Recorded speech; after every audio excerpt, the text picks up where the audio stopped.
ભારતની પવિત્ર નગરી કાશી એટલે કે વારાણસીને ભારતની સંસ્કૃતિમાં અને ભારતમાં એક અનેરું સ્થાન છે.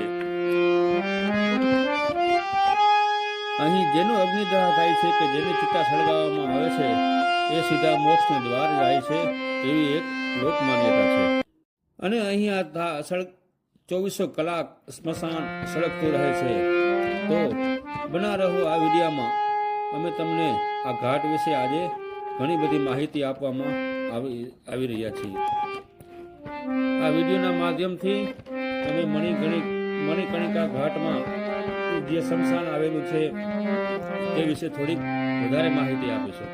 એક એવી માન્યતા છે કે મણિકર્ણિકા ઘાટ માથે જેની ચિતા સળગાવવામાં આવે છે એના ભગવાન સીધા એને ગરુડ મંત્ર